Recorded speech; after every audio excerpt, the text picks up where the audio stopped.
Okay, we will. I'd like to say good morning to everyone on behalf of Columbus KTC. My name's Kathy Wesley. I work here. And I'd like to thank all of you for registering and being part of our Zoom audience today for Lama Karma's program on the 37 practices of a Bodhisattva. Many of you are familiar with Lama Karma, as he has been teaching in the United States for more than, 30 years. He is the nephew of our founder, Khenpo Karthar Rinpoche, and he is currently, he is the past president of KTD Monastery and is teaching around the country now. So, and he is a dad. We'll call him a Dharma dad, a Dharma dad and husband to Cherry and their wonderful son, Norbu. So without further ado, for the benefit of beings, please, Lama, share some Dharma with us this morning. Thank you, Lama. Yeah, it's wonderful. This morning, it looks like all of us got opportunity to practice some kind of 37, not whole 37, chaos in life, and chaos gives us a lot of opportunity to learn. And first of all, I would like to thank to Columbus KTC, Lama and all the board members and Lama students for not tired of me, inviting me back, Of course, I was scheduled to go there in person, but, family schedule, a lot of happened, and I had to take this on Zoom. I was so looking forward to, so sorry about that, but I'm really, really happy that, we Zoomed each other. We Zoomed each other, and so happy to see everybody. Thank you so much for your time. Taking your time, and, I think time is very precious. If someone take their time, say a hi or message, whatever they do with the time, time is so precious and time is so important. And so I would like to begin and this teaching with prayer, and I will display the lineage prayer first.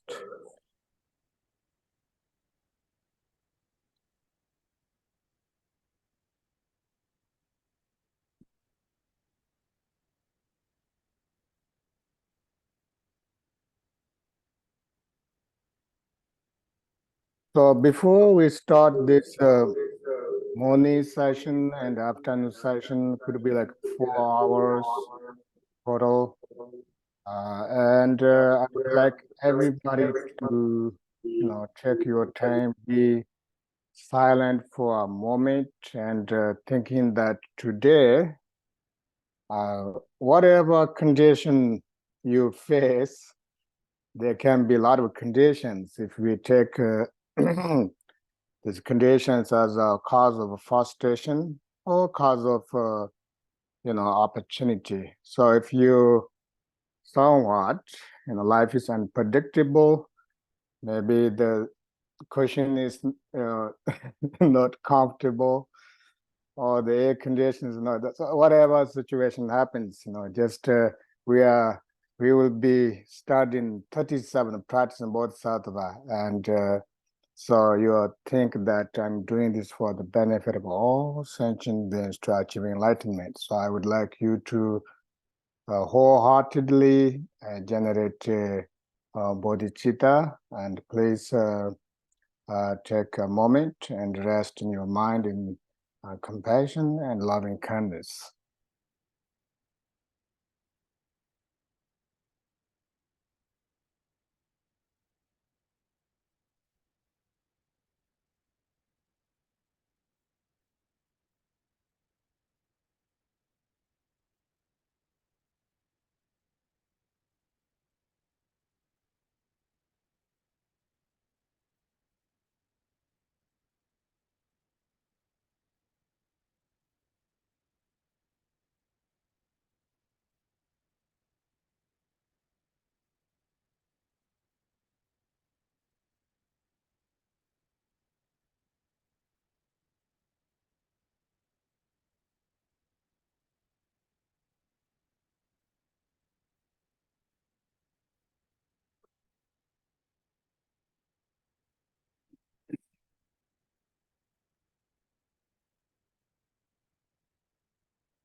So in order to master the bodhicitta, which is the essence of Buddha Dharma, and the blessing of the lineage and our root gurus are essential. Therefore, we will be chanting the Tapukaju lineage prayer together with the prayer mudra. So these masters, they mastered with loving kindness and compassion, and the ultimate bodhicitta, which is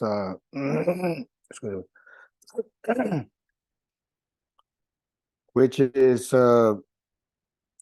whatever condition they meet or experience becomes part of a path, part of a journey of the liberation path. Instead of unlike us, we are very selective about conditions. We only want to hear certain things that we like, and then things that we don't like, we either escape, trying to abandon, try to fight with it, and at the end we lose it. Excuse me. It just something happens with me. I'm not nervous, okay?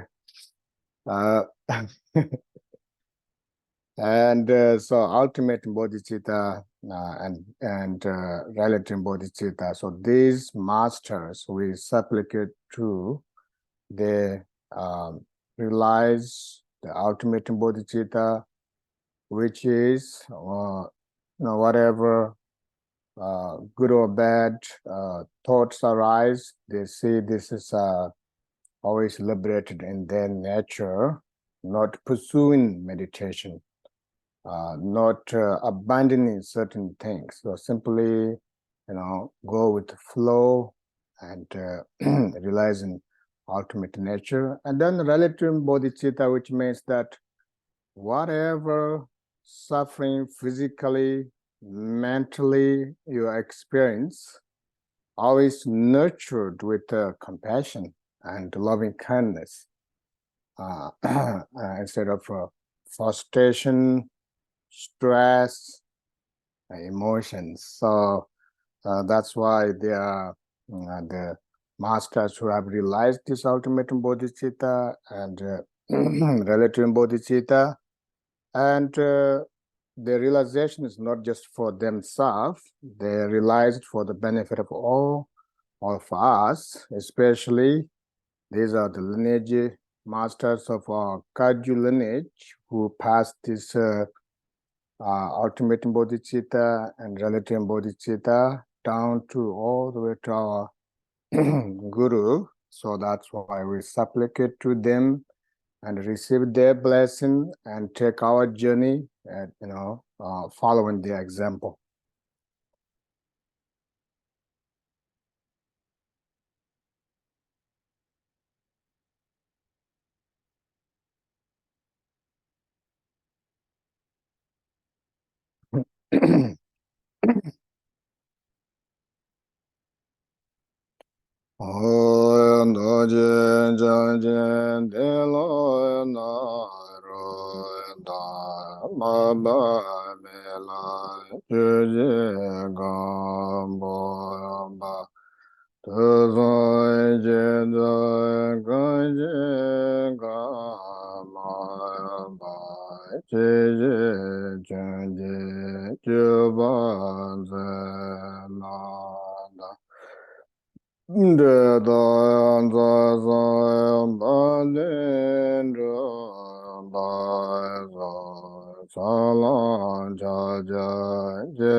Seno galo chaye me bada zende da da jebe ga jela ye gare jemba me ba je jela mogo ga je go zomba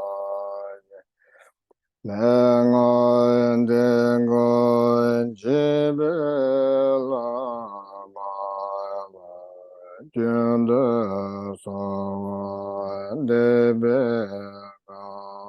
jela jume mogoen jeoen jela yeme ganje ngoje zombaje kanjarando bengoe zomade majde granjobe ganje Ganda landa and la nando chugra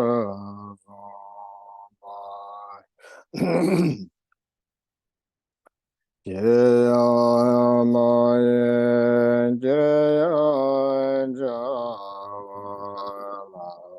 Mangara Jave Gaje Onde Yeme Andava Jaya Ganda Andala Parata Name Juje Bala Laje Sadala Yende Doje Jange Kovonya Dojo Doje Jange Kovonya Dojo Shizu Jango Nambanda Nanga Daya Majin Kijan Java Jumelo Anjamba Yanza Banan Tada Deva Jaja Jaja Laja Golo Dande Jamba Gone Mamba Jado Jaju Dela Ida Gala Jana Jamajan Jaba Danda Jala Yava Temba Gane Zande Gajurum Bojala Dvaje Yande Zonje Gandanya Naya Gare Zonje Gane Labek Panganza Lama Rinpoche Dason Rove Lana Jula Jonje Zanjon Jonje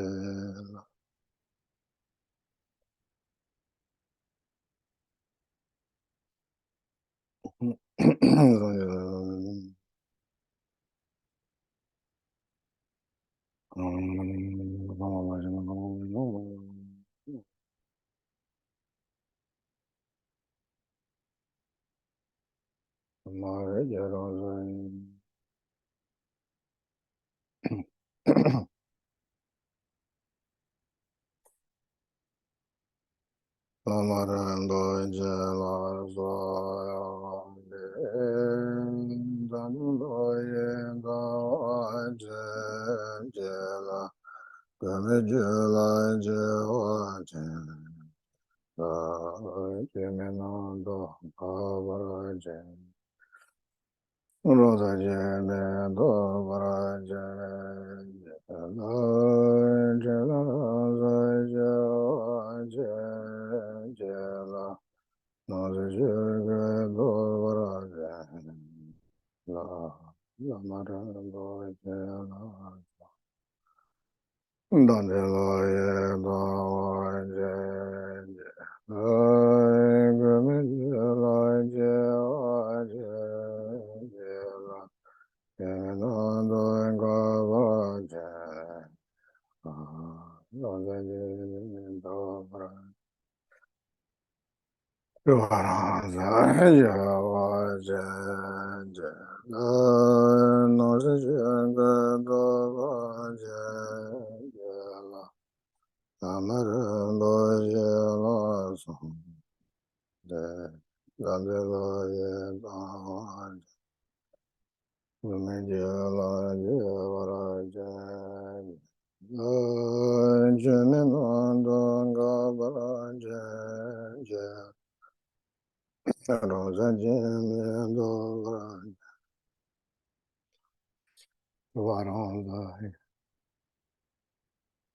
So once again, please give rise to bodhicitta, thinking that we are studying the 37 practice of Bodhisattva.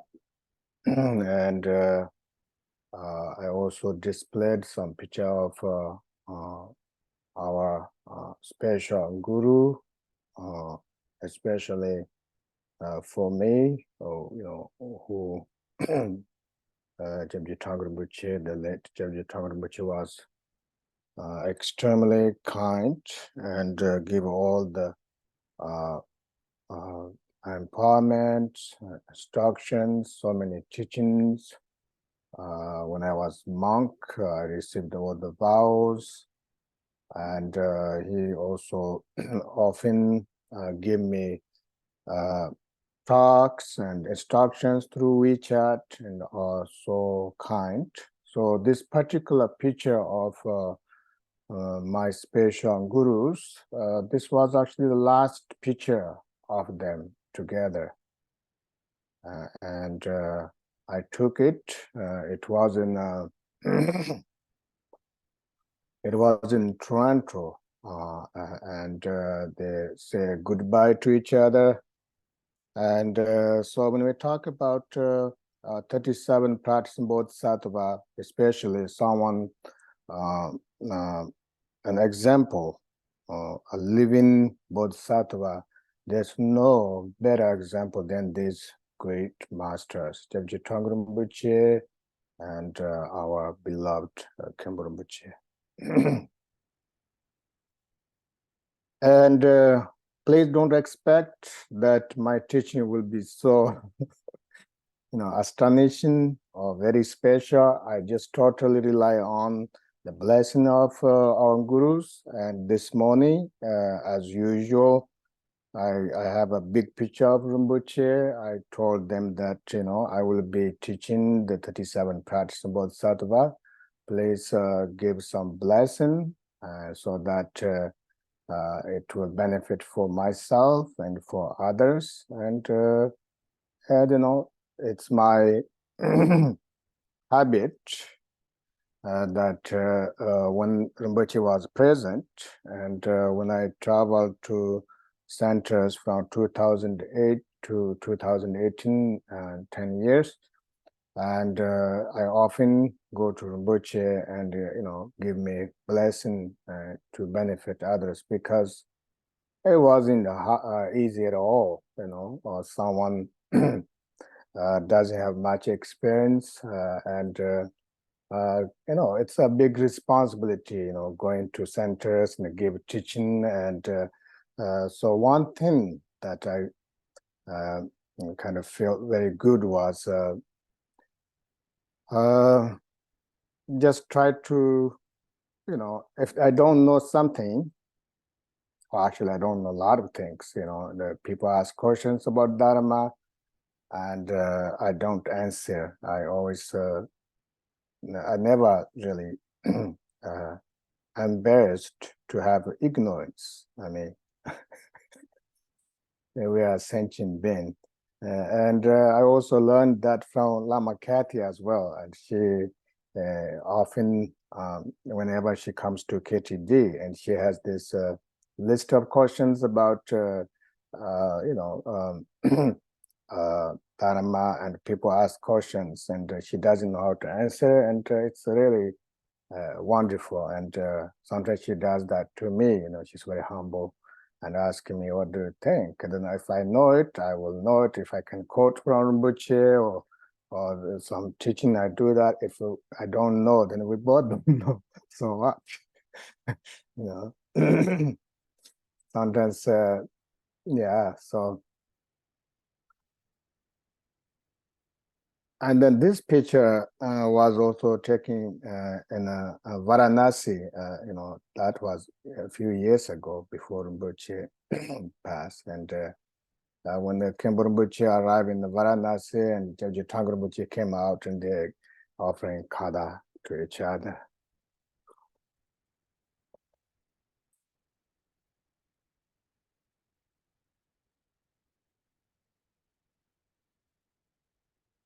So Jaggi Tangpa Rinpoche was the pioneer, or the really very special. If we use the language that we sometimes use, the founding fathers, so he is really like founding fathers. He was the teacher of all the eminences, Siddha Rinpoche, Jetsa Rinpoche, and all the basically all the Tukus and the Khenpos, and so according to Khenpo Rinpoche, that when the eighth Tangpa Rinpoche at Tangpa Monastery in Tibet, he was quite old, and he went to see the great master Mipang Rinpoche, the Nyingma master Mipang Rinpoche, who was in a retreat at Tangpa Monastery. He was about to leave. And I did write this in my the book that I wrote about Rinpoche's biography, Amenta of Eloquence. I said, and so the Tangpa Rinpoche offered a stack of papers with ink, and also some those pens, like a bamboo pen, something like, like old times, to Mipang Rinpoche, and then, grabbing his robe, so like, just crying. It was saying that, I was so busy with ritual things, taking care of the monastery, traveling to the villages, and not able to really sit down with you, receive authentic teachings. And then Mipang Rinpoche smiled, and also, giving blessing. Tangpa Rinpoche said, "Oh, chok." It's kind of, colloquial language. "Oh, chok" means, "Oh, wonderful. That's great." It's more than sufficient, because he offered the, those a stack of papers and ink, and he said that the sun is almost setting, but I will help you to pull back to the middle of the sky, and so a lot of people didn't know what that was mean. And then the Khenpo Rinpoche told me it indicates, he thinks that it indicates about the current, let's say previous, the ninth Tangpa Rinpoche, who brought the Buddha Dhamma, especially our Kagyu lineage. Due to the revolution, everything kind of not disappearing, but very, damaged, just like almost sunset. And he brought this sun-like teaching and realization lineage. So Chabji Thogme Rinpoche was very, very special. And even like this is some bodhisattvas who perfected with bodhisattva practices that whatever they say, whatever they act, whatever they do, always means to benefit other sentient beings. And unlike us, we clash with people, personalities, self-interests, and we bring our own agenda. And because everything what we do kind of based on egoistic mind, and sometimes that doesn't go well. So like Chabji Thogme Rinpoche and Khenpo Rinpoche, even they were like Chabji Thogme Rinpoche, he was sick in the hospital for almost more than a month. I had the opportunity to visit, and I was so happy. I stayed walking distance with his hospital, and I was able to do a lot of prayers and mix our mind with Rinpoche, and so many people did, and center did so much puja, and there was this Thara pujas day and night. The monks in Khenpo, they were saying that they never done this before, and because Rinpoche's sickness brought this kind of very special Dhamma activities, especially Chabji Thogme Rinpoche brought His Eminence Thais Rinpoche, who has never been, I wouldn't say never, he hasn't been to Nepal for 30-something years, as well as His Eminence Gyatso Rinpoche. All of them visited Thogme Rinpoche, and when they visited Thogme Rinpoche, so many people gathered, received blessing, and so through his sickness, he brought so much benefit for sentient beings. So that is a true bodhisattva. When Siddha Rinpoche came to Nepal, and it's me, I went to New Delhi, and then I got to the airport, and I was, within 1 hour, I will be in Nepal. But the custom stopped me, like, oh, you don't have the vaccination card. Oh my, I have everything in picture, and they didn't accept it. No, you can't go without the card. And I could really, almost you could see, I can see the flight, the airplane left, and I was just so sad,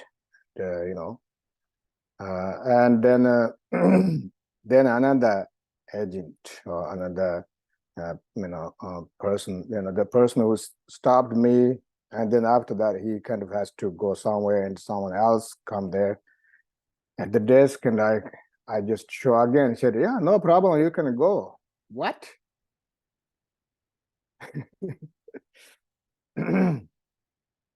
It's like almost no big deal, and like, what's the difference between me showing the paper earlier, the picture, and now? It's like, and then they let me go, or check in the airport, but you have to buy your own ticket. So I have to buy my own ticket. So the flight doesn't leave until next day. So I have to sleep in at the airport. And so, me being me, someone not really that good with practice, I was, kind of a little cold, I was looking for a hotel, and there's only one hotel was occupied with people, and so I tried to sleep, can't sleep, because I drink coffee, and that coffee was so... Oh, you got your picture.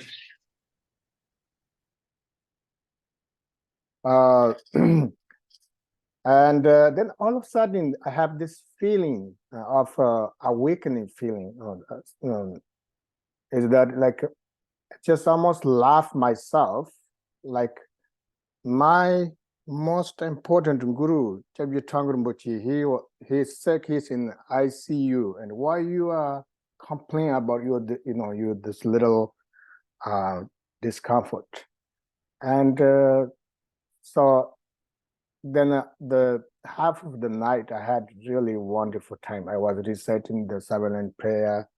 And so the reason why I'm saying this is because once again, it's the blessing of Guru, and I felt changed. I was frustrated at the beginning, and then slowly I felt, so much blessing and to be there. And so when Sudra Rinpoche visited Bauda, the great stupa in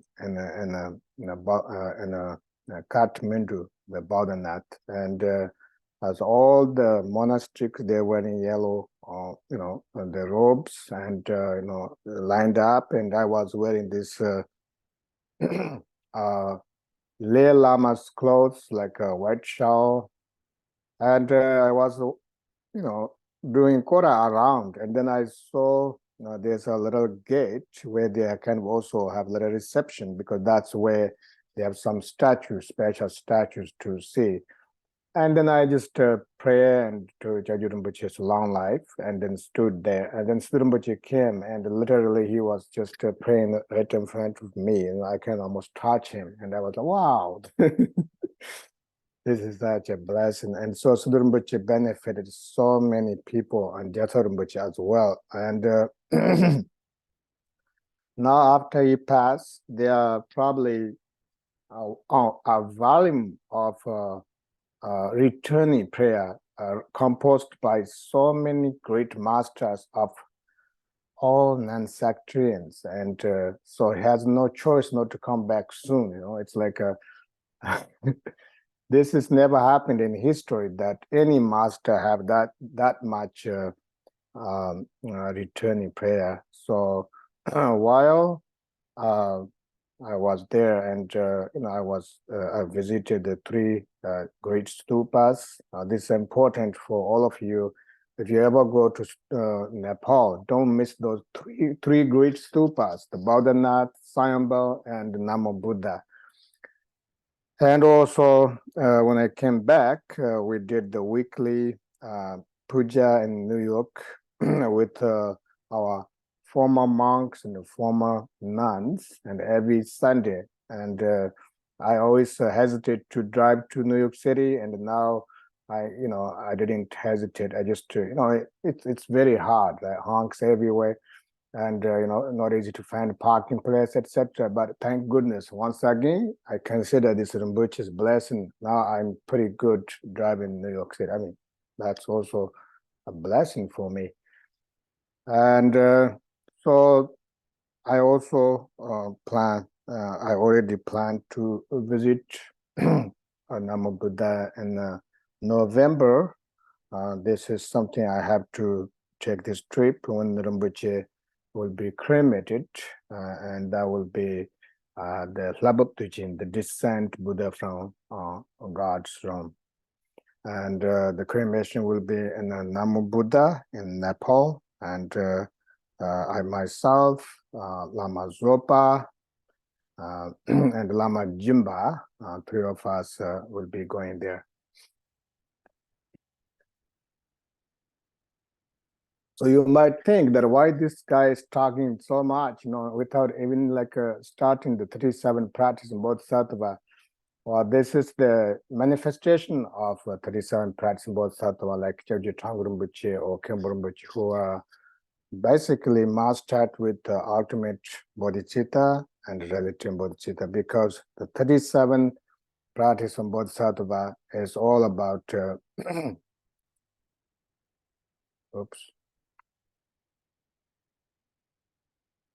all about the mastered with ultimate bodhicitta and relative bodhicitta. So these are some of the book collections of Jagyu Thogme Rinpoche and Chinese, And then this is a supplication to him. And let's see, that's that.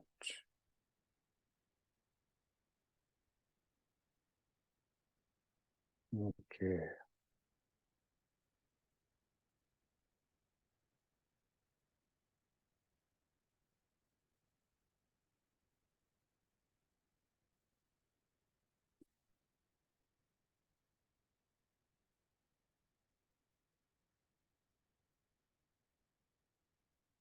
And full screen.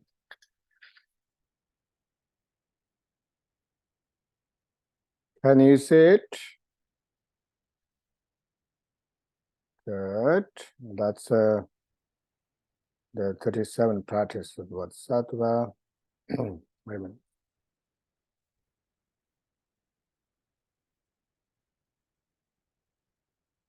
Hmm?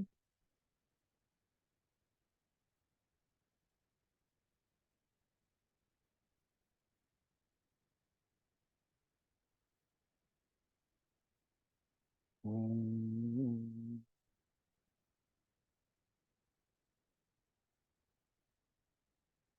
Okay, view.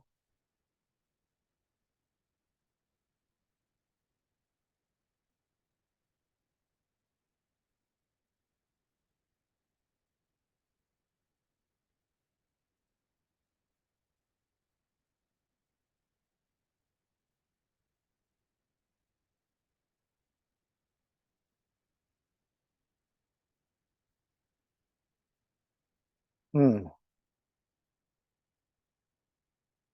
Here, 1 second. Let's do it. View.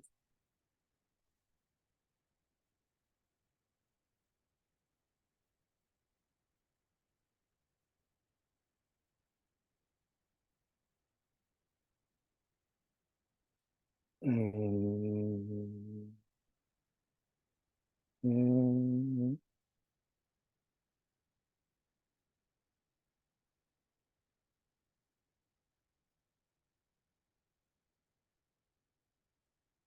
Mm.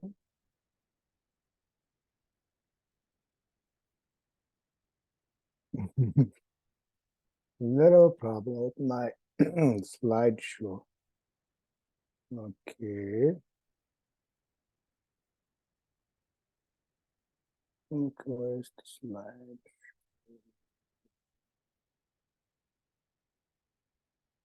File.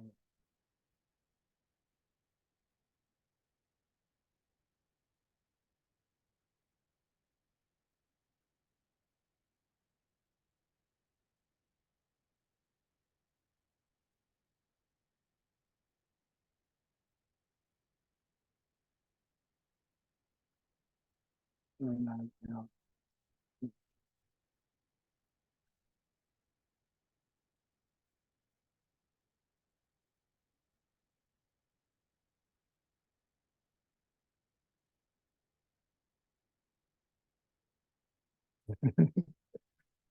All right, here we go. Getting there. You know, this morning we are also practicing. I know Lama Kathy sent the 37 practice Bodhisattva to all of you, and I will be also displaying here. And Lama, can you see on screen? Is it readable? This is what I have. Lama Kathy? Yes, it's readable. Oh, thank you. Thank you.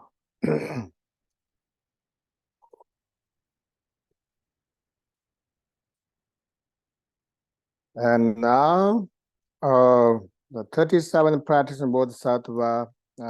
First of all, I really would like to give you the reading transmission. Whoever those of you have joined and able to really read the 37 practice of Bodhisattva as much as you can, and because we have more than 37 causes to we normally it seems like using, let's say, without mindfulness, more than 37 aspects of things to make us miserable. And could be caused by really minor things like, we all know that we sometimes say that, oh, it's boring, or like it's very kind of become moody, and because we listen to our feelings, how when you wake up in the morning, like how do I feel, and then we kind of follow our emotions based on our feelings, and our feelings not always when you wake up not always positive, and because in order to have positive feeling, we must have some kind of a practice before you go to bed, while you sleep. Either a visualization of your guru above your head, in your heart, or really immense compassion to all sentient beings. And I know Columbus KTC is a well-known center to also study the mind training practices. Any of those methods used night before you fall to sleep, while you are sleeping, I guarantee you won't be pissed off when you wake up in the morning. You'll be more awakened, your heart's more light. But as a practitioner, we don't wake up based on judging our feelings, based on reasoning. Why I wake up? Because I still alive. Thank goodness, I didn't have any heart attack or such any conditions. I'm not sick. So wonderful, precious human birth. I just have the precious human birth. Now I'm ready to, enjoy this new day instead of thinking that another first, second day. So it's actually, I can't see myself. Screen is a little bit dark. It's because the sunlight's there. Well, let's see. I'm also using a special light to make me, more radiant, and it looks like it's opposite. I don't want to look bad, so I'm just trying to use different angle. Sometimes I make joke, doesn't make sense. So those of you know me, and nothing is surprising. And those people you don't know me, just I'm someone likes to make jokes, and my jokes are always. What do you think? I have to make a joke, and then I laugh, and then nobody laughs. None that happens. So now I will chant 37 practices, and please think that you are receiving the reading transmission of 37 practices of Bodhisattva. I started this when I was little, when I was monastic college in Tibet, and receiving the transmission and studying details. And so I will chant now. And so when you hear the sound of the chanting, that you visualize that you through the sound, all the syllables dissolve into you, and receiving the blessing and receiving the transmission.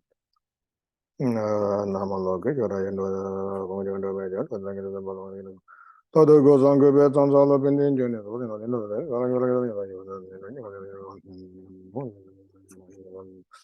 That like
So now, the actual teaching, the 37 practices on Bodhisattva.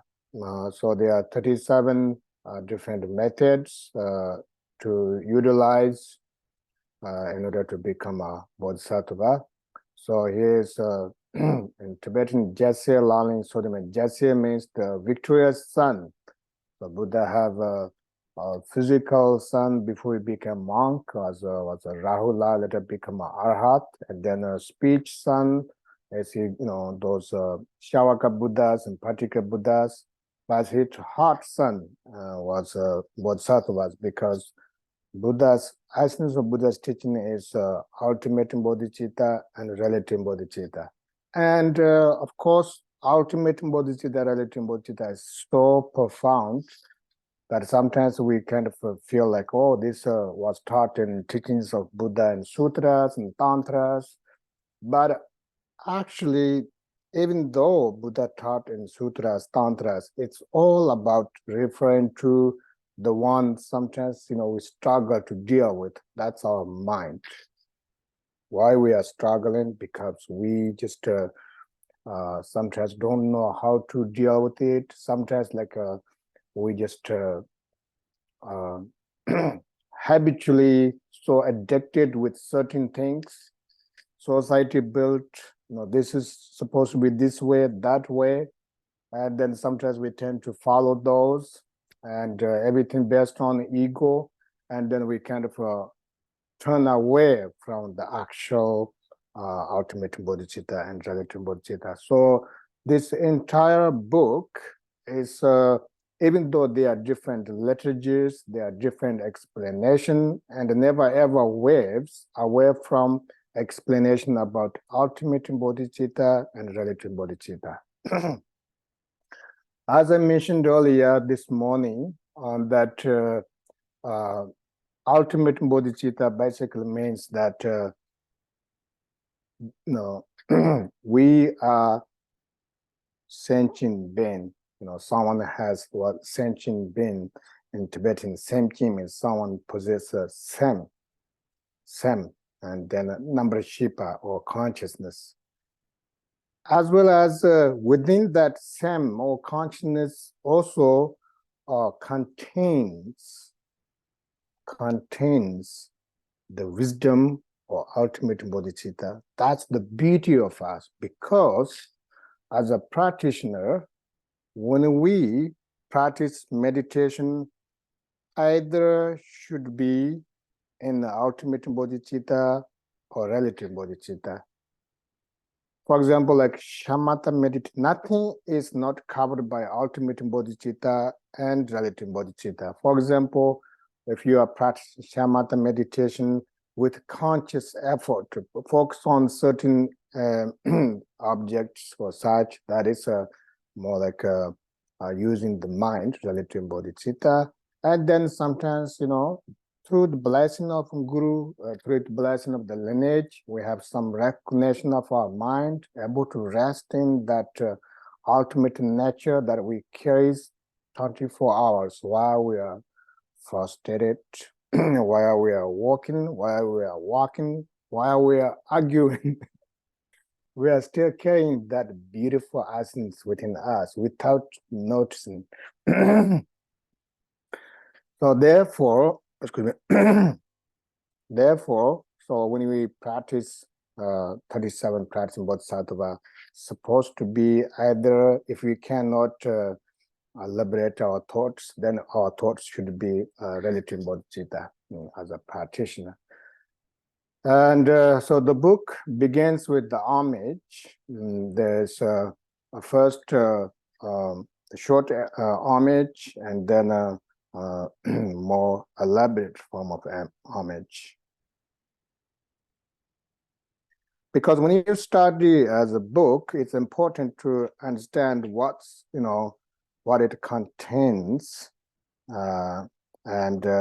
So this book contains the beginning and the middle and the conclusion. At the beginning, you have a homage, and it has two aspects. First, the short one, Namo Loki Shoraya. The homage to Loki Shoraya. The Loki Shoraya, Jitin Onchu in Tibetan, which means the Lord of the world, which means Chinese is the Lord or ultimate or Lord of the world, beyond the world, or special veneration.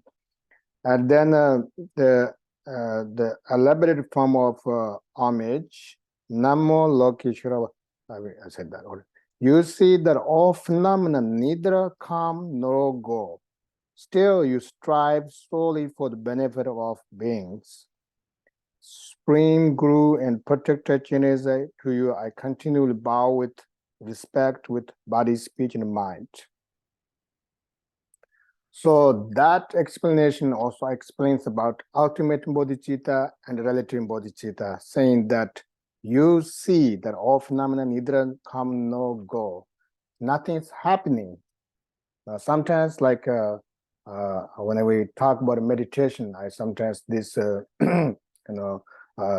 part emphasize a lot. That is like while we are experiencing emotions, chaotic moments, nothing is really going on. Ultimately, nothing is going on. It's just we experiencing this relatively, and we take so seriously that create karma, etc. But ultimately, nothing is going on. But we are not realized that, but Chinese did realize. So even though he saw nothing is going on, nevertheless, he strive solely for the benefit of all beings, which means that if someone experience self-liberation and then ultimately have this immense compassion to all sentient beings, because all sentient beings unnecessarily experiencing so much suffering. So these Buddhas, Bodhisattvas, they will not rest in their own self-liberation. They courageously benefit other sentient beings. So we supplicate to the Guru and the Chinese. And then the second is promising to compose such commentary. This is a kind of tradition. When they write a commentary, there's the homage and then commitment.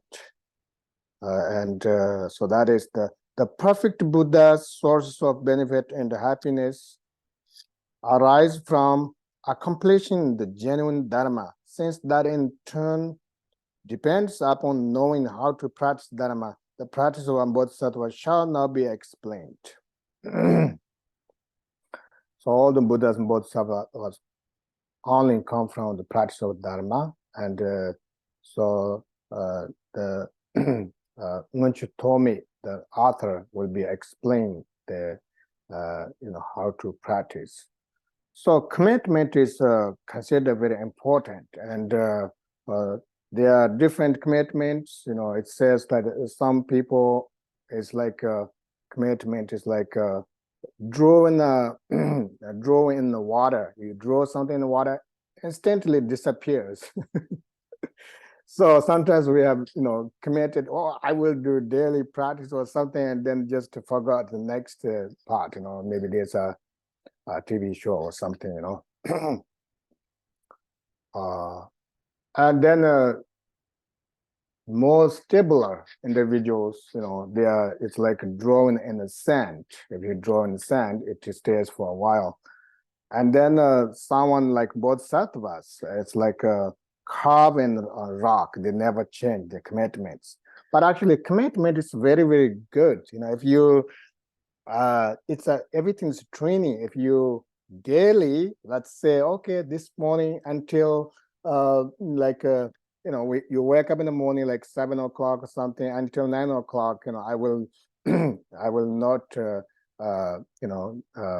caught into frustration. Everything I take as an opportunity. Everything is a beauty. As Chame Rinpoche mentioned in Mountain Dharma, that don't take everything so seriously or literally. Take everything as interesting, which means, wow, interesting. There's a good exist, bad exist, good, bad, ugly. That's a movie. Everything's exist, right? So it's just interesting. Ultimately, nothing exists, but relatively everything exists. So just people have different personalities. People have different backgrounds and way of saying, way of when they go for shopping, people like different clothes, and just interesting. Don't think, oh, I can't believe this person this.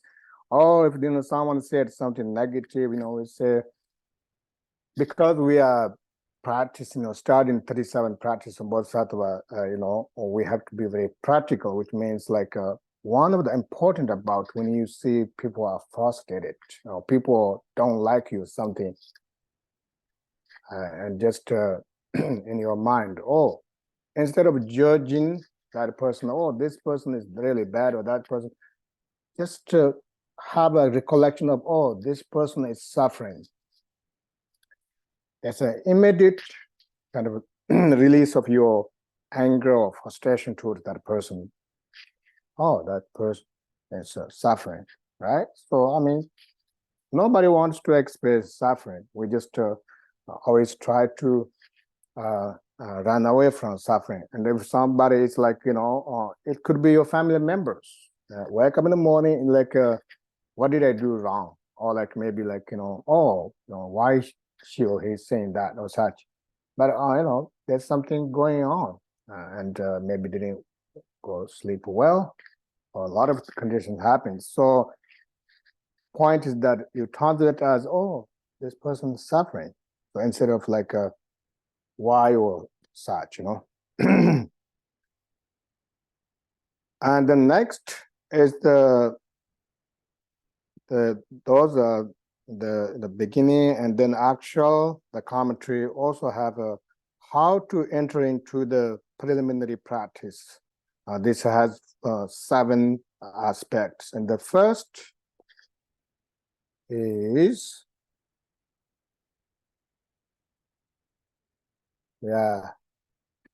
look like someone actually helped me. She put a lot of effort. I really thank so much. How we paste, like you almost kind of cut a little bit. The first is the making our precious human birth meaningful.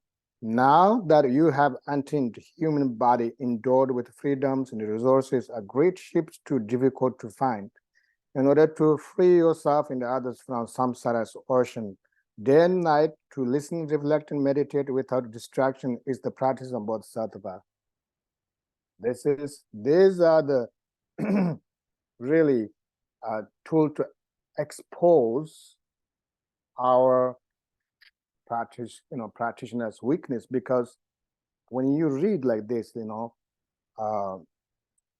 that you are in a human body, finally entering this precious human birth, we're supposed to spend our time with listening, reflecting, meditation without distraction.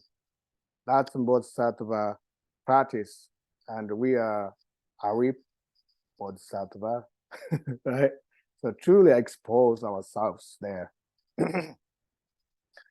But this precious birth is why it's called precious human birth. It's not like any human being is a precious human birth, because we have this great opportunity to practice liberate from samsara. That's why we call precious human birth. But this physical body is so fragile. They are it's like a car could run into something, or some kind of engines happen, sickness, all kind of things can happen. But right now we're able to talk, we're able to think, we're able to walk, we're able to practice. And then it's now or never. If we don't practice now, it's like, don't expect one day your job is done, like you will be retired, and there will be like some kind of a heart meditation somewhere, and then I will meditate. That is just wishful thinking. You never know. Life is so fragile. And as Shandindeva mentioned, that when we feed this body, like, we never miss breakfast. Well, I want to say never miss. Some people wake up like lunchtime, so you don't eat breakfast. So normally, typically, we eat 3 meals. We think like this is something we have to eat. So when we eat, feed this body, drink, and cleaning, buy clothes for our body. So those are not really ultimate goal. Ultimate goal is that I'm feeding you, I'm nurturing you, I'm taking medicine or clothing, washing everything. It's because I would like to use this precious human birth to practice, instead of really increasing negative emotions based on our physical body affect other people. Because if we don't focus on taming our egos, there's always like a kind of harming other sentient beings. So our goal is to feed our body, is to practice dharma. So we must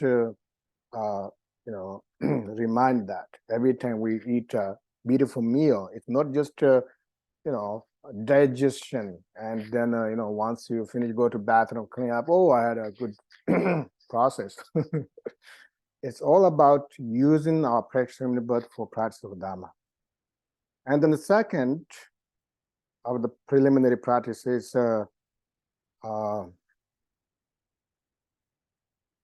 page 2, I see. Abandoning fatherland. That's the name of it. Desire for friends churns like water. Anger towards enemies burns like fire. In stupidity, darkness, you forget what you are to adopt and what to reject. To abandon your homeland is the practice of Bodhisattva.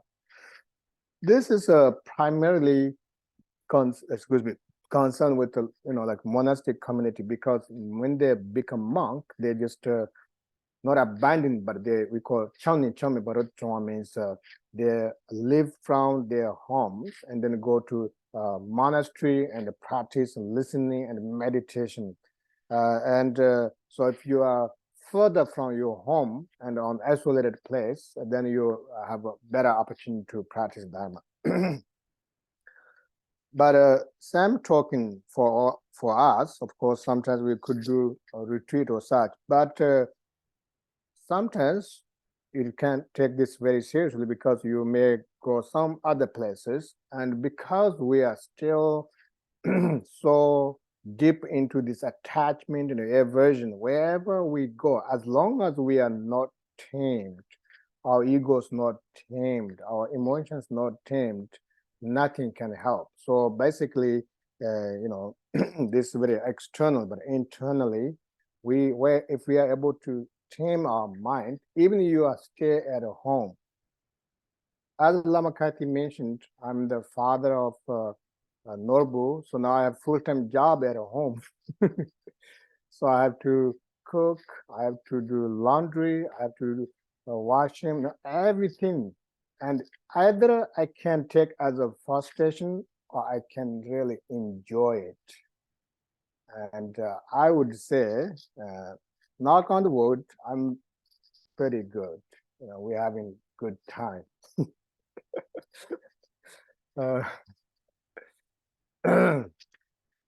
But I share you a story, okay? I hope it's not. I hope it's not something. I think most parents would understand it. I hope it's not too bad, So I'm training him the party training, right? So I just take him. I'm able to bring him to PE, and I feel proud of myself.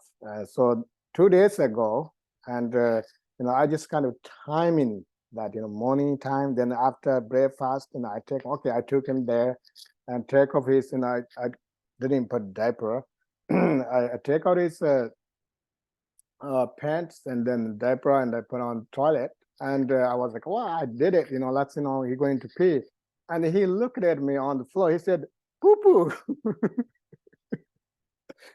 I know it's in the, and then I looked down, he had those dead drops. Oh my God, on the floor.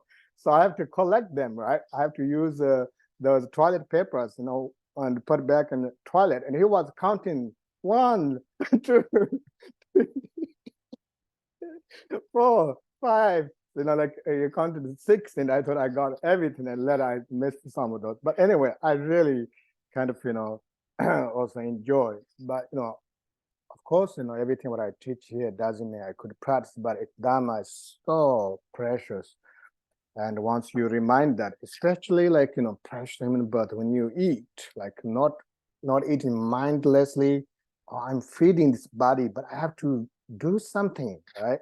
If you have a housekeeper, you hire somebody, you don't just give money and just and just say, "Oh, okay, here's the money, I don't care what you did." No, you use that individual, you give money and make sure your house is cleaned well, or whatever you give duty to that individual. So basically we just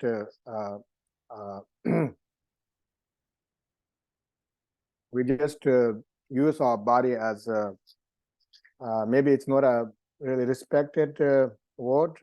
If not, I excuse me, it's slave. Like our body slave, not like right now, our body is controlling. We are so sensitive. Oh, I need to have air conditioning. I need to do this and that. You just constantly nurturing your body, which means your body becomes so sensitive. And instead, I give you this food and everything. You have to practice. You have to sit down. You have to use your body. And then the third one is relying on isolated place. It says, the third stanza, giving up negative places, disturbing emotions, gradually decrease. With no distractions, virtuous activities naturally increase. When mind becomes clear, certainty in the Dharma is born. To rely on solitude is the practice of Bodhisattva. So this stanza clearly mention about, instead of just saying your fatherland, it says giving up negative places. Negative places, basically a place where surrounded by, all the negative people do all kind of negative things. But same token, negative place also means your own creation of negative feelings. If we are able to, through 37 practice of Bodhisattva, tame our mind, then you are happily and calmly walk into a place where they have a lot of negative emotions, a lot of negative influences. They don't influence you. Instead, they increase your compassion because your mind's tamed.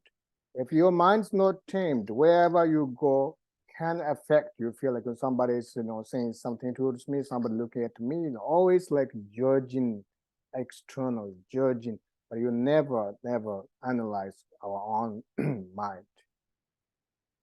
And somewhat, if we are, of course, we are not perfect. Therefore, sometimes it's nice to go to place like a retreat center. And I often encourage our students of KTCs, or if you have never been to KTD, please visit. If you are especially new, visit what's the monastery look like, how much these masters and former presidents, executive, everybody, work together to build this beautiful place. That is the motherland of all the KTCs.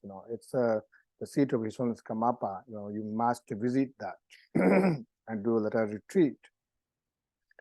And so once we are able to, either if you're externally burdened by the the crowds, noises, and then you go to an isolated place and your mind naturally becomes clear, and then naturally increase your virtuous actions. And relying on isolation place is the practice of Bodhisattva.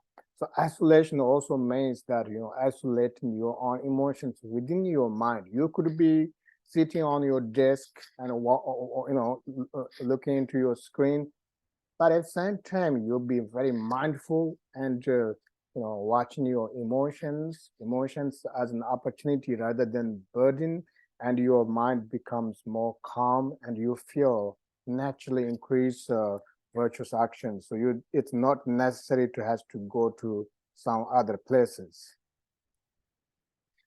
And then the fourth one is abandoning this life, or this attachment to this life. I should show that. Fourth stanza.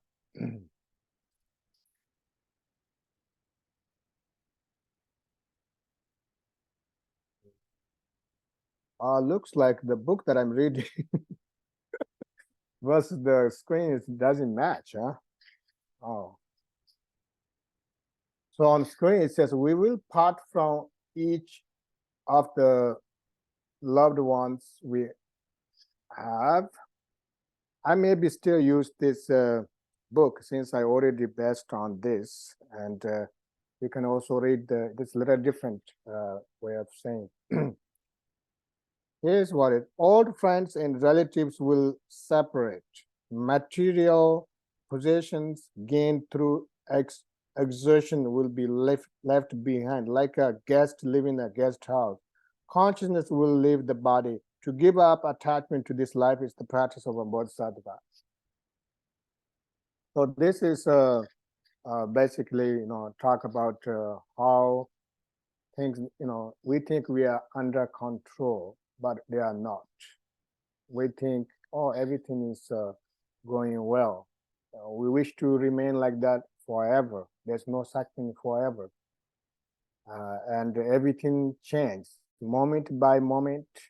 And if you understand the change, and permanence, and that brings less suffering when something happens, something changes.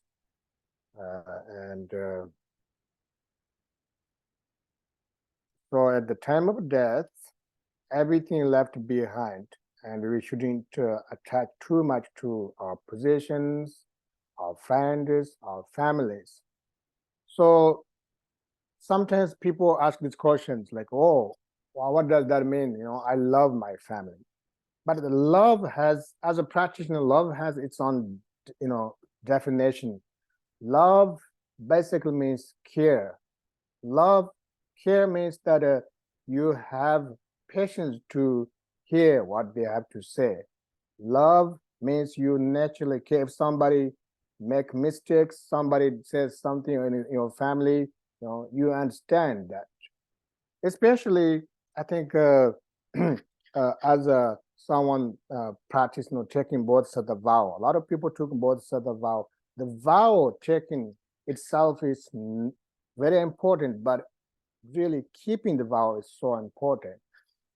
And because we are all social animals, sometimes we clash with our characters, in a community, or like different gender, all kind of stuff. And sometimes, like I think because of our ego, we just hold on to something. You know, if you don't like somebody, and when something happens to that person, even though we took Bodhisattva vow, we have to question ourselves. If you don't like somebody, really you don't like, that can happen because our ego is so dominating, and we just seem like, you know, more and more believing that darkness. You know, that's nothing to trust that ego, but because of our habitual patterns, we trust in them.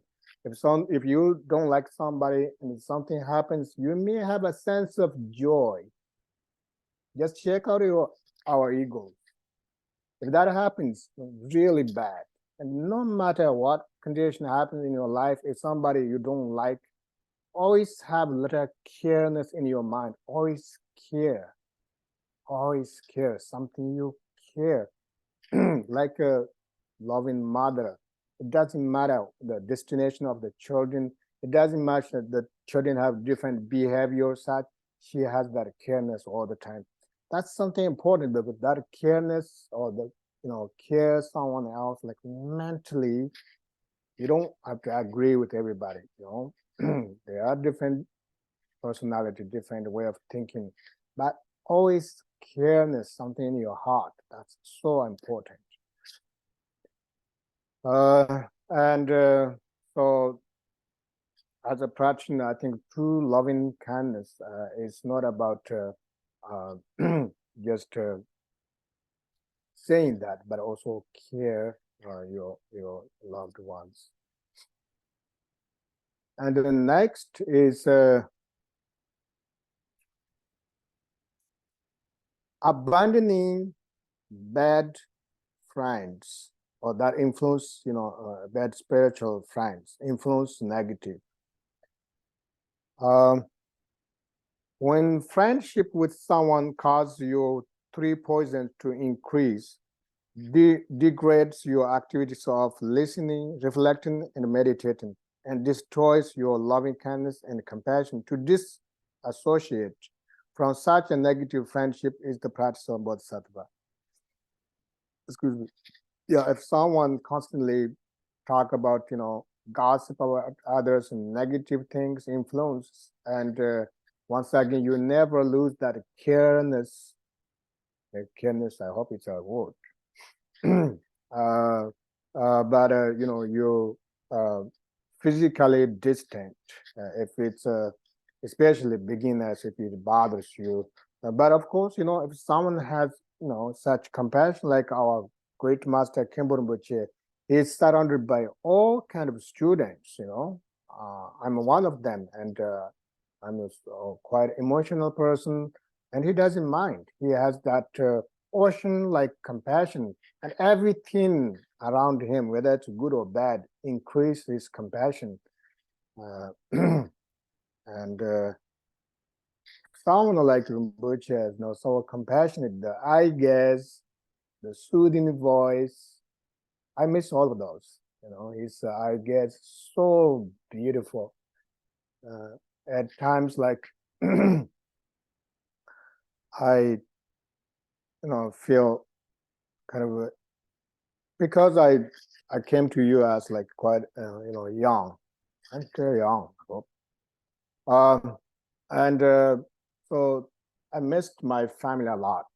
It's not easy because all of a sudden, you know, I was in early 20s and come to US, and then Rinpoche is very special, but you know, everyone else, like, you know, no communication with language. It was quite tough. But you know, when I sit next to Rinpoche and look into his eyes, like the way he look at you, it's just so healing. And when he started to talk, Rinpoche has very, very special, distinctive voice, feels very, very soothing. And when we give blessing or touch, it's so much, you know, blessing. And so my point here is that if someone like us, we can't always say we are a beginner, we have to practice, you know, or you can say a beginner, of course, you never say I'm realized, but we have to practice as much as we can every day, especially as I mentioned in the morning, that if we really be mindful, either we are able to remain in the calmness of shamatha meditation or ultimate bodhicitta, and then whatever thought arises, whatever we do, able to transform into relative bodhicitta. So you naturally have that solid ground, and then not necessarily abandon those individuals bothers you or influence you, because you have that calmness, like Shandindeva mentioned, that if the entire place is filled with thorns, and if you have a nice shoe, and those thorns doesn't bother you, and you kind of see beautiful thorn and maybe flowers growing and so beautiful. But if you don't have those nice shoes, the moment you start to walk, it's you get hurt. Likewise, if you have a true compassion, the surrounding negatives doesn't influence. But of course, if we are totally beginner and doesn't have any practice, it's nice to also temporarily, physically separate, but mentally always in that careness. And then the sixth is relying on spiritual friend.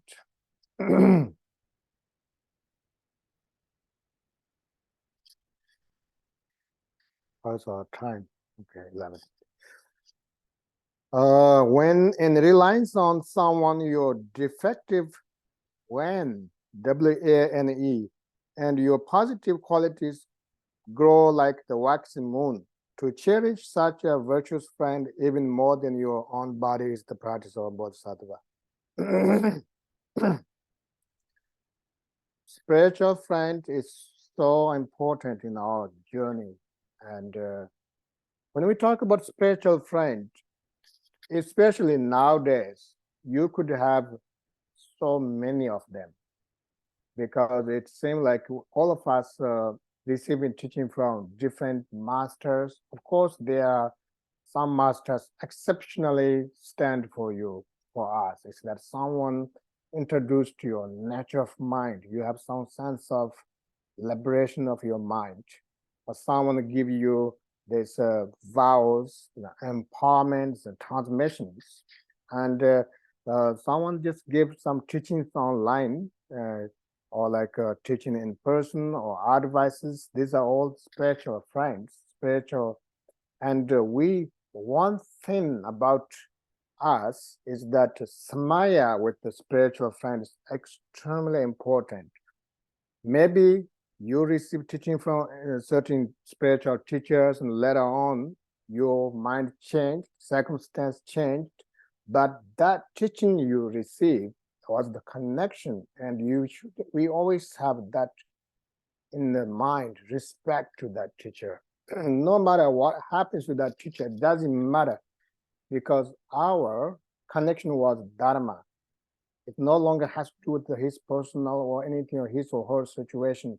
It's the spiritual. It's for us to have a successful path. It's no longer, if you don't like someone's spiritual friend that you receive teaching, you don't like it, talk bad about it. Maybe it doesn't affect that teacher, but it affects your path, because you are setting something impure samaya with that. And so spiritual friend have four aspects. One is the individual you receive teaching from, and then second is the books that you read. We don't call spiritual friend, but it's a guru.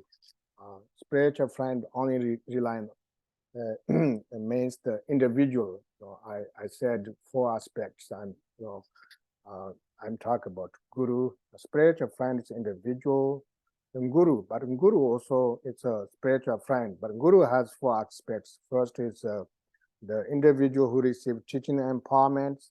The second is if you a spiritual friend no longer in touch, the teachings he or she gave.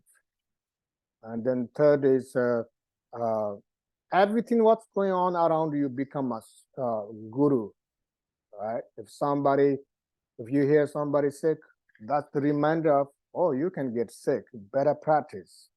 If somebody died, it's not like somebody died, oh, I'm going to pay me home, a poor individual. It's alert to us saying that you can die anytime. It's a guru. Everything what's going on, change, everything impermanence, everything what's going on, like Milarepa said, the external world, the phenomena, everything become my guru. So that's how we utilize the teachings from your guru and utilize every day, because every day what's going on in our life, it's what's exactly what Buddha taught. Things change, our emotional change, so many things happen. So we check that on path. Another word, everything what's going on become a guru. Of course, then last is the ultimate guru, which means relying on teacher, reading their teachings, and taking everything what's going on path becomes, all of this helps you to understand realize one goal, that is nature of mind, the ultimate nature, that's your goal. That is the ultimate guru, which means that guru is within us all the time.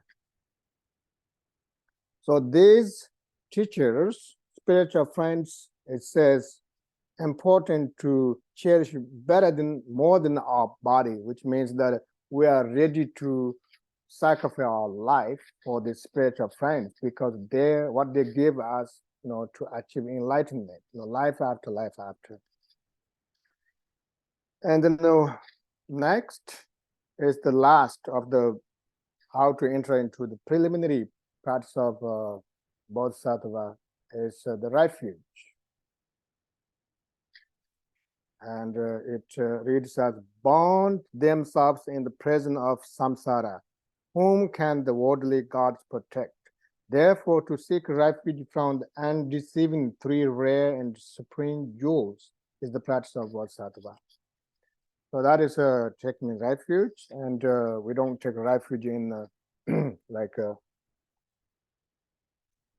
individuals, like powerful gods or such. We're taking refuge in Buddha, who become enlightened. Then Dharma is the path that Buddha taught, and the Sangha is now spiritual friends who teach us. So those 7 stanzas are the preliminary part of the teaching or this book. And then next is the actual, we call the 3 paths of individuals, the Mahayana and the lesser vehicle and the mundane path. And the first is the lesser individual. It says, the suffering of the lower realms, so difficult to bear, is the result of negative actions, so the Buddha taught. Therefore, even at the cost of your life, to never commit negative actions is the practice of Bodhisattva. So, one hand, when you read this book, you feel like, oh, it's so hard. But because we are so used to with the society that is built, it's not really a natural, it's a built. It should be this way, that way. That's why it's so hard. But once you closely look at these lines and read again, and at the beginning, you feel a sense of weakening your feeling of negative emotions. That's the power of the 37 practice in Bodhisattva. When you simply reading it, at the beginning, as I mentioned, you may have like, oh, it's so hard, but then slowly you read more. Why are you reading? Well, for example, like here it says, the suffering of the lower arms so difficult to bear. That's it. We are so fragile, we are so sensitive to feel even like a slight suffering, and who can bear that lower arms of difficult suffering. It's the result of negative action to the Buddha taught. But those sufferings, not like someone is set as a rule, it's the based on untamed our ego. So whether we like or not, from beginning to the end of the day, let's see, analyze. We can't, our mind cannot hide from us. We can't hide from our mind. What is our mindset from beginning day to the end of the day? I think when I analyze myself, a lot of times frustrated. All right. That's me. I'm not saying about you guys. So that means I'm just creating negative karma constantly. Just like when your mind's not turned frustrated and people, you say, oh no, I'm not angry, I'm frustrated. I think it's part of the anger. It's so, so nurturing our mind because unfortunately, the whole society is kind of how the media and the TV, everything meant to explore our negative emotions, I don't think they're doing this intentionally, but it's just how it's built, everything on your screen, like news, mostly like negative things happens, and then we just watch more and more, and then, our mind kind of become part of that, and so frustrated. And then so basically, my point here is that because the lower realm suffering is caused by negative emotions, then what is the state of our mind every day? You can judge your mind, and how much negative we accumulate every day. Therefore, it says it was taught by, but therefore, even if it cost our life, I will never do any negativity. But this is like almost like, oh, that's just a overstated because who could do that? But on the other hand, if we are seriously sick, and sickness that is could actually cause us to death, and then there are things your favorite snacks could be like a ice cream or energy bar, I don't know, popcorn, or I don't know, whatever that could be. You really love that. But if doctor says, if you take a slide of that, and you will cost your life, which means that we will be so careful because of that fear of, dying. And that's the reality. That's the one we face. That's true. But because sometimes, like, we are not understand fully about Buddha Dharma, and it's that's impossible. How can I cost my life to abandon negative thoughts? But the true reality, this sickness that we very careful is just within this life. Our body is gone. There's no longer sickness within this body, but to destroy liberation path permanently and causing a lot of negative thoughts and take rebirth in lower realms. It's very scary, and there's no opportunity for we never know when we get opportunity to liberate again or meet Dharma again. So that's why, from after this teaching, I hope all of us read the 37 practicing Bodhisattva as much as we can, and just to be extra cautious about our negative thoughts, our actions. And I often have this, really weaknesses, and I never feel this is holy. So I always try to confess, we are not perfect. At times, like you create negative karma, negative thoughts, that happens. But instead of lingering on those, oh, I just, got angry and that's bad, you get more frustrated.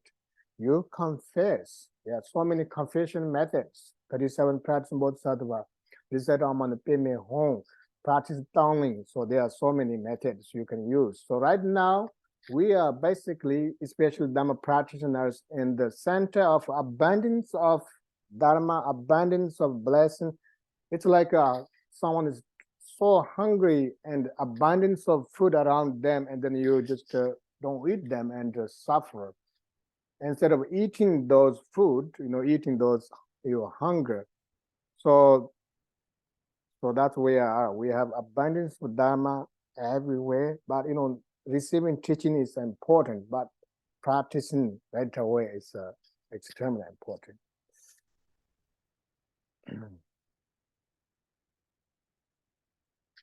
And then next, that's the lesser individuals. And the next is the intermediate individual practitioners. Is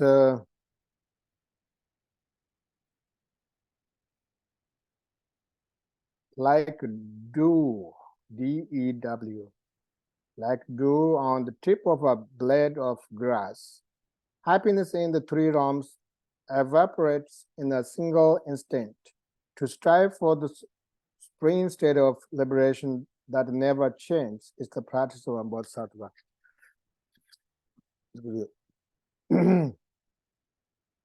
So what is this saying is that as long as we are not liberated, become enlightened, wherever we be born, we may do some good things in this life and meritorious actions, take rebirth in higher realms, doesn't mean we are liberated. Once you take rebirth in higher realms like God's realm such, and that meritorious, that merit to slowly decrease and exhaust and go back to samsara. Go back to it is samsara. Go back to lower realms. So we are circling, and never able to liberate. So that's why Rinpoche, some of you probably heard that before. He always kind of what I heard from him is that it is extremely important to have some kind of recognition of your mind before we die, which is if you have some recognition of your mind, liberate your thoughts, and through the blessing of Guru, and then you are able to actually, liberate at the time of death, or after death. So we will not return to samsara unless you benefit other sentient beings. And samsara, externally 6 rounds of samsara, internally 6 negative poisons. This is once again we analyze as a practitioner. As I mentioned earlier, that how we accumulate our negative karma when we examine our day from morning to the end of the day. So if we are confused, if we are constantly frustrated, so this is the internal samsara. If you don't have anger, maybe jealous, greedy, attachment all the time, ignorance all the time. So this is the cyclic existence, internal cyclic existence. And so that cyclic existence doesn't seem like never end. But practitioners, there's a break point, which means that every thought arise, there's a dissolution, dissolves, then have to restart next one. It's very instant because it's very subtle, and you may not able to notice that at the beginning. But slowly, when you meditate, one thought arise, and then before next thought arise, there's a gap. And slowly, and then of course, ultimately, thoughts were never was born, unborn thoughts. It's just us who feels there's thoughts has to overcome, and all of those happens. So everything changes. What doesn't change is the liberation path. So that is the strive to achieve is the practice of Bodhisattva. And then the greater practitioners, Bodhisattva path, it says, since, which has few aspects. First, the generate bodhicitta.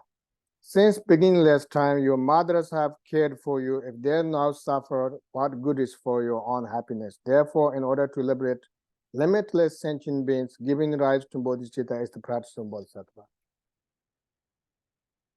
And this is we call courageous mind. Those of us who can be pretty hard to think of all sentient beings. Even though we say we are benefiting all sentient beings, and then we struggle with sentient beings around us. So this is when your compassion is increased, generated with wisdom, then you feel equal to all sentient beings. But if your compassion is generated based on unbalanced mind, which means bias, so you have more compassion to certain individuals and not all of them. And in this method is that all sentient beings, being our fathers, mothers, or our loved ones, and what's the benefit of having myself peace if the sentient being suffering? And so generating bodhicitta is practicing bodhisattva.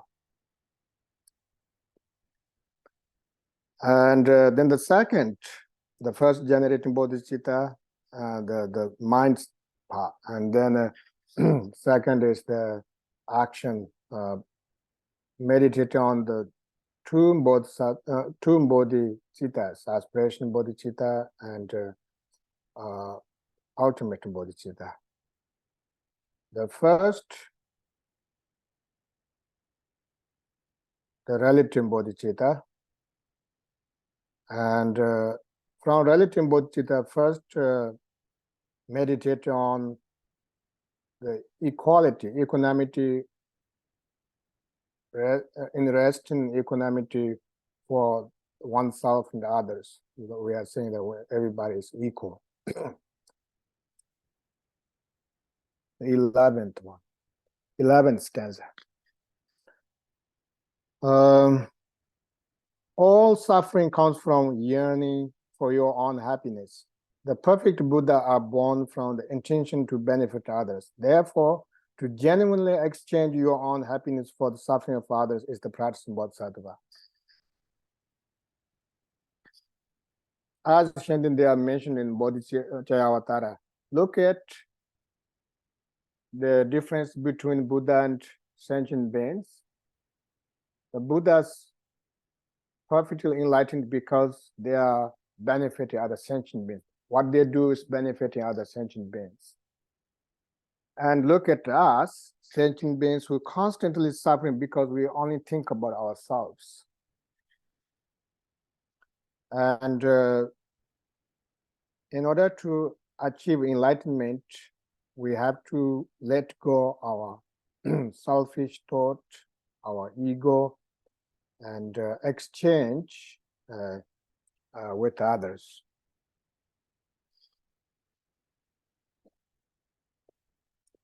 When you practice such bodhicitta, a lot of things that we believe have to let it go. We have to let go our ego, which is extremely hard, but we let it go based on wisdom, not because of custom or society or such. Because we believing that there's such ego, I, is so dominating, and we are believing in something that is never exist. The perfect example is someone is so afraid of darkness and something there, right? Because it's so dark.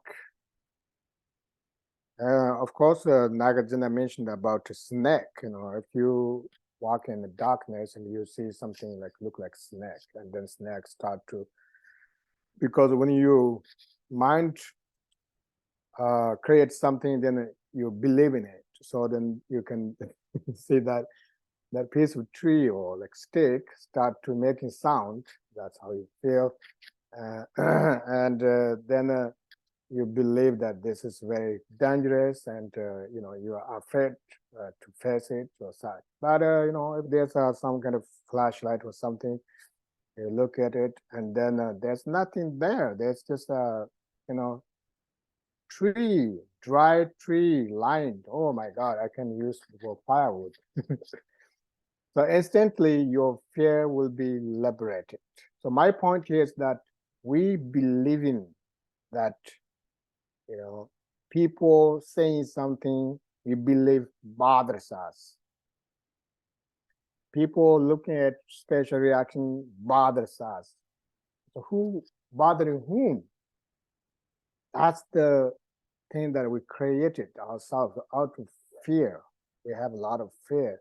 So we try to protect this ego and this body out of fear, believing that there's a identity in ourselves. But once you analyze, there's no solid or such indestructible self within us. There's no way to find.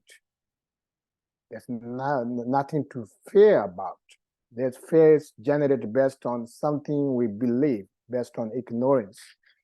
But once you use analytical meditation, analyze where that ego is, what's the definition, how does it look like, what's the color, etc., you can't find anything else because there's nothing exists.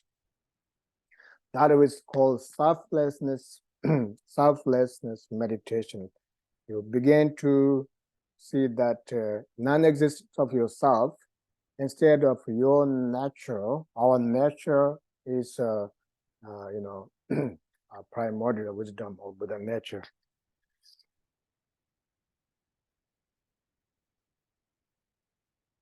And then next is first was resting meditation, exchanging ourselves with others, and the second is post meditation. Carry this followings on the path. Carry, they call four things that four phenomena or four conditions that we don't like. We don't like, carry them on the path. The first is that carry on the path of not finding things that we want. That's the stanza 12. Maybe we stop here because did Lama say 5 o'clock?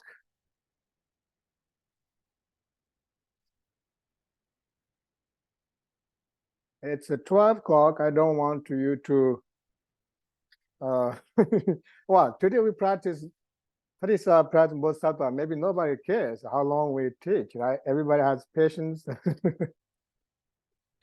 Thanks, Lama. Yes, we were going to break for lunch at 12 noon, and then we would start again at 2 o'clock in the afternoon. That sounds great. And let's dedicate the merit of this session this morning, and I will make sure there will be some question and answer time at the end. So I will display the short dedication. We dedicate merit this morning session for the benefit of all sentient beings, especially the Ngulchu Thogme Rinpoche return soon for the benefit of all sentient beings.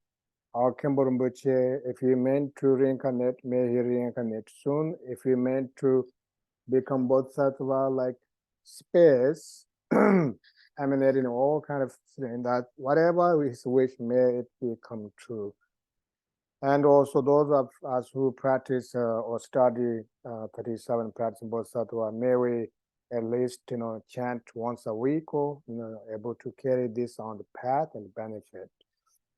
Sonam deye donje zebanye tone nyebe danam punje ne yega nanche bala tuba sebe zole doa sho. Hasta luego. See you. Bye-bye. Enjoy your lunch. Thank you, Lama. We'll see you Thank you. soon. See you.